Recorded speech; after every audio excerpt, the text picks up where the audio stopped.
शुरुआत करते हैं आज की कुछ खास खबरों से।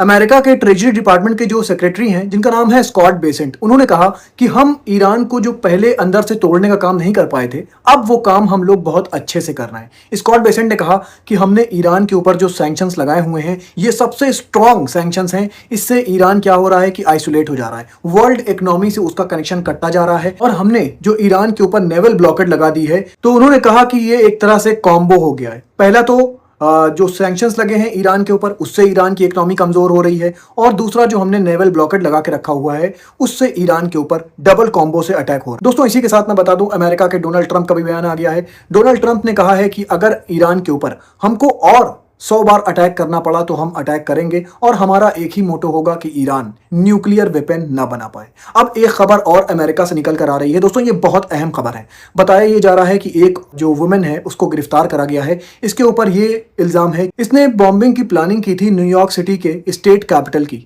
इसी के साथ मैं आपको बता दूं, ये जो आप फुटेज देख रहे हैं, इसमें जरा गौर से देखिएगा। इस औरत ने बुर्का पहन रखा है, और बुर्का पहन के शॉपिंग क्या कर रही है, वहां से जो बम बनाने के सामान है उसकी शॉपिंग कर रही। बाकायदा इसकी फुटेज जारी किया है अमेरिका ने। देखिए, इस तरह से ये बदनाम करते हैं बुर्के को। ये औरत किस तरह से अपने आप को पूरा कवर करा हुआ है इसने, और ये एक्सप्लोजिव बाय कर रही है। उसी के बाद बताया ये जा रहा है कि एफबीआई की ये टारगेट पर आ जाती है, और एफबीआई जब आगे इन्वेस्टिगेशन करती है तो उसको पता चलता है ये जो औरत थी, ये बॉम्बिंग की तैयारी कर रही थी न्यूयॉर्क सिटी के अंदर, व्हाइट हाउस के अंदर। और बताया ये जा रहा है कि ये एक सेनेटर को टारगेट कर रही थी, और ये भी खुलासा हो गया है कि ये आईएसआईएस ग्रुप से अटैच है। इसका नाम है जेसिका ब्राउन, और ये शॉपिंग कर रही थी बुर्का पहनकर, ताकि लोगों को लगे कि कोई मुस्लिम औरत है जो एक्सप्लोजिव खरीद रही है। लेकिन बाद में जब इन्वेस्टिगेशन होती है तो सारी चीजें खुलकर सामने आ जाती हैं, और इसका नाम निकलता है जेसिका। अब मैं खबर आपको इजराइल से बता दूं। इजराइल ने 1 अप्रैल 2024 में एक एयर स्ट्राइक किया था, और इस एयर स्ट्राइक में बताया जा रहा है कि 7 वर्कर वर्ल्ड सेंट्रल किचन के मारे गए थे। और जो ये 7 लोग मारे गए थे, इसके बारे में एक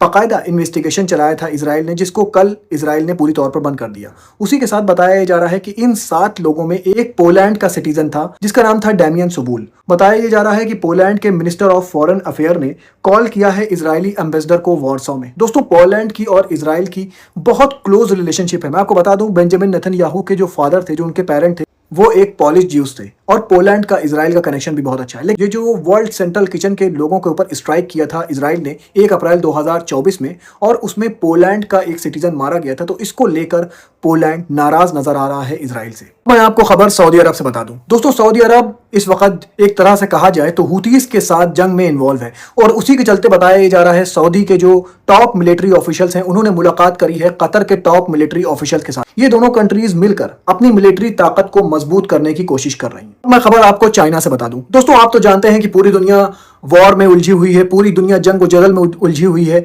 लेकिन चाइना अपनी टेक्नोलॉजी को दिन ब दिन आगे बढ़ाता जा रहा है।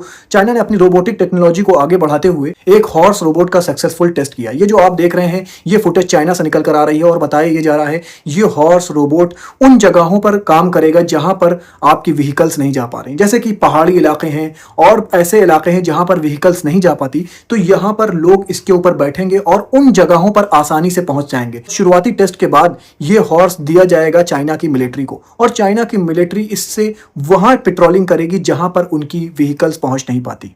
शुक्रिया दोस्तों, मैं ऐसे ही खबरें लेकर आपके पास आता रहूंगा, और आपको दुनिया भर की खबरों से रोशनास कराता रहूंगा। अपना बहुत ख्याल रखिए, और मुझे भी अपनी दुआओं में याद रखिए।